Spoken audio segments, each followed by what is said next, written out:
کہ اگر عمران خان کے علاوہ آج تک کوئی پارٹی چلا رہا ہو، ان کے پاس کوئی عہدہ نہیں ہے، ان کے پاس کوئی سیٹ نہیں ہے، لیکن اس چیز کی عمران خان کو اس لیے ضرورت نہیں ہے کیونکہ وہ پاکستان کی لوگوں کی زبان ہے، وہ پاکستان کی لوگوں کی سوچ ہیں، اور ہر چیز کا فیصلہ اڈیالہ جیل سے ہی ہوگا، اور ابھی بھی ہو رہا ہے اور آگے انشاءاللہ جب تک عمران خان باہر نہیں آتے ہم آپ کے سامنے ہیں، اور ہم ضرور پیغام لے کر آئیں گے ان کا. اور ہمیں یہ جو دھمکیاں دی جا رہی ہیں، اللہ تعالی ہمارا خیال کرنے والا ہے، کیونکہ ہم نہ سیاست میں ہیں اور نہ اگر گھر سے نکلے سیکھا بڑا کچھ ہے، لیکن ہم آپ سے لوگوں سے وعدہ کرتے ہیں کہ ہم پوری کوشش کریں گے کہ عمران خان کی حفاظت بھی کریں، اور ہر چیز جو ان کے ساتھ جو کئی دفعہ غلط جو غداریاں ہوتی ہیں ہم اس کے اوپر بھی نظر رکھیں گے. ہم یہ آپ سے وعدہ کر رہے ہیں. آج کے جو عمران خان صاحب کے پیغامات ہیں اس حوالے سے مختصر سی جو گفتگو ہے میں وہ کروں گا. سب سے پہلی بات وہ انڈر کسٹڈی جو ٹارچر ہے اس حوالے سے بات کرنی ہے، جو اس کو کہتے ہیں کسٹوڈیل ٹارچر. آپ کو یاد ہوگا کہ 2 سال پہلے یہ بہت ساری جگہوں سے شروع ہوا، لیکن شہباز گل سب سے پہلے اس کا نشانہ بنا. اس کے بعد اعظم سواتی کے ساتھ جس طرح ٹارچر کیا گیا، یہ کسٹوڈیل ٹارچر کی بدترین مثالیں تھیں. اور اس کے ساتھ ساتھ آپ کو یاد ہوگا کہ ذل شاہ جب اس کو شہید کیا گیا، اس کی جب MLR آئی، اس کے اندر اس کے جسم کے تمام حصوں پہ، ایون کے نازک حصوں پہ تشدد کے نشانات تھے. اور ابھی کسٹوڈیل ٹارچر کی بدترین مثال قائم کی گئی ہے، وہ جیل، وہ ملٹری ٹرائل کے ذریعے. ملٹری ٹرائل میں جن لوگوں کو اٹھایا گیا تھا ان سب کے اوپر تشدد ہوا، انکلوڈنگ ابھی جو ایک لیٹسٹ ہمارا ایک نوجوان ساتھی سمیع وزیر، جس کی حالت اب اس وقت یہ ہے کہ ٹارچر کے ذریعے وہ ذہنی طور پر معذور ہو چکا ہے.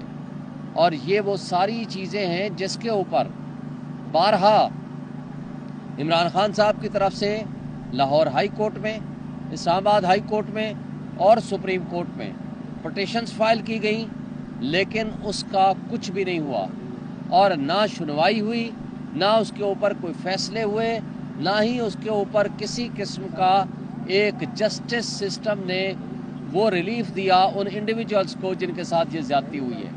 اور پچھلے 2.5 سال سے جس طرح پارٹی کو کرش کرنے، PTI کو ختم کرنے کے لیے، PTI کے اوپر تشدد کرنے، ان کے ورکرز کے اوپر، اور ان کو ٹارچر کرنے کے لیے جو مختلف طریقہ واردات اڈاپٹ کیے گئے، وہ سارے پاکستانیوں نے دیکھے اور ساری پوری دنیا میں دیکھے گئے.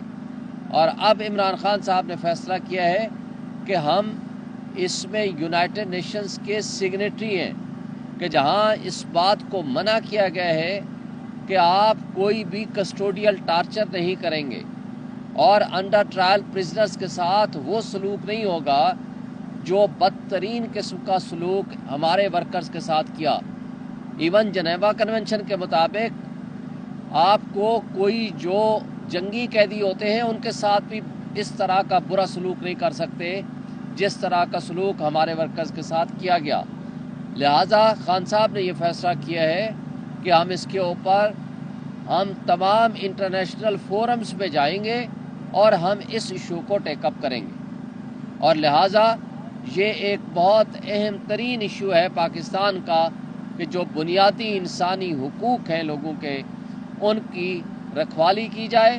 اور ریمیٹنس کے حوالے سے بھی خان صاحب نے اسٹرانگ میسج دیا ہے کہ جی پاکستان میں جمہوریت کے اوپر جس طرح شب خون مارا گیا، جس طرح پاکستانیوں کے بنیادی انسانی حقوق معطل ہیں، جس طرح پاکستان میں آئین اور قانون کا تماشا بنایا جا رہا ہے، اور جس طریقے سے نظام انصاف یہاں کام کر رہا ہے، آپ کے پاس ایک بہترین آپشن ہے کہ آپ اپنی ریمیٹنس کو محدود کریں اور اس حکومت کو مجبور کریں کہ وہ ہمارے اوورسیز بھائی وہ اپنا رول ادا کریں تاکہ یہاں جمہوریت پنپ سکے اور ان کٹھ پتلیوں سے چھٹکارا حاصل ہو اور آئین اور قانون کی بالادستی قائم ہو سکے اور لوگوں کے بنیادی انسانی حقوق بحال ہو سکیں۔ اور پھر خان صاحب نے بڑا واضح طور پر کہا کہ دیکھیں کہ جو اس وقت دہشت گردی ہے اس کے پیچھے کیا وجہ ہے۔ آپ نے تمام مسائل، تمام کاؤنٹر ٹیررزم ڈپارٹمنٹس، آپ نے تمام انٹیلیجنس ایجنسیز آپ نے لگا دی ہیں صرف پی ٹی آئی کے ورکرز کے خلاف۔ آپ نے لگا دی ہیں ایون کہ علیمہ باجی کی چیٹ کے پیچھے آپ نے ایجنسیز لگا دی ہیں۔ آپ نے ہر وہ حرکت کی ہے جس کے ذریعے ریاستی دہشت گردی تو ہو، لیکن ریاست کے جو ٹولز ہیں ان کا کام ہے دہشت گردی کو روکیں، جس کی مثال آپ نے دیکھی ہے کبھی اٹامک انرجی کے لوگ اٹھائے گئے، جس کی مثال آپ نے دیکھی ہے کہ کس طریقے سے حضری میں اور خزدار کے علاقے میں وہاں دہشت گردی ہو رہی ہے۔ اور اس حوالے سے جو کچھ وہاں ہو رہا ہے اس کی یہ ہمارے ریاستی اداروں کی اور ہماری جو انٹیلیجنس ایجنسیز ہیں ان کا فیلئر ہے کہ وہ ان کے اوپر کسی طریقے سے قابو پانے کی بجائے آج وہ صرف سارے وسائل پی ٹی آئی کے لوگوں کے خلاف استعمال کر رہے ہیں، جس کی وجہ سے پورے پاکستان میں دہشت گردی بڑھتی چلی جا رہی ہے۔ پھر اس سے آگے جو خان صاحب نے بات کی کہ یہ بڑے ارسطو اور بنتے ہیں اور کہتے ہیں کہ جناب ہم نے معیشت درست کر دی۔ معیشت کی جو حالت ہے کہ اس پچھلے ایک سال میں 1,30,00,000 افراد مزید سطح غربت کی لکیر سے نیچے چلے گئے ہیں، اور سطح غربت کی لکیر سے نیچے جانے کا مطلب بھی آپ سمجھتے ہیں یہ کوئی آسان بات نہیں ہے، یعنی 2 وقت کی روٹی بندہ نہیں کھا سکتا، کھانا نہیں کھا سکتا، یہ آج کے آپ کے ملک کی حالت ہے۔ اور صرف آپ نے پچھلے ایک سال میں انٹرنیٹ بند کر کے اور اس کو سلو ڈاؤن کر کے آپ نے $1.62 بلین کا لاس کیا، تو اب اس کی ذمہ داری کس کے سر آئے گی؟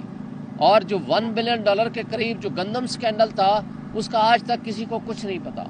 یہ وہ ساری باتیں ہیں جو عمران خان صاحب نے میڈیا کے ذریعے یہ کہا ہے کہ قوم تک یہ میرا پیغام پہنچایا جائے کہ یہ جو کٹ پتلی کہہ رہے ہیں کہ جناب ہم نے معیشت درست کر دی، دراصل یہ معیشت کو تباہ کر رہے ہیں۔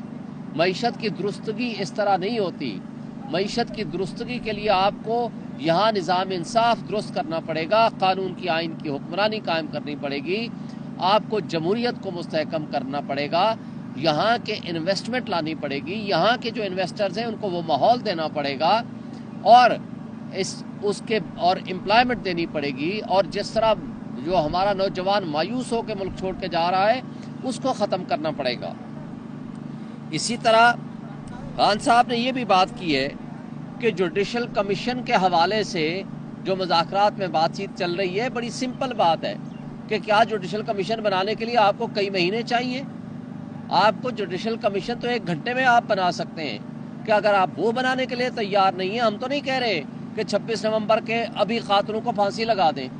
26 نومبر کو جن لوگوں نے قتل عام کیا ہے اسلام آباد میں، ان کے کس نے گولی چلائی، کس کے کہنے پہ چلائی اور کیوں چلائی، اس کی جو انکوائری ہے وہ جب تک تھرو پراپر جوڈیشل کمیشن نہیں ہوگی کوئی شخص اس کو نہیں مانے گا۔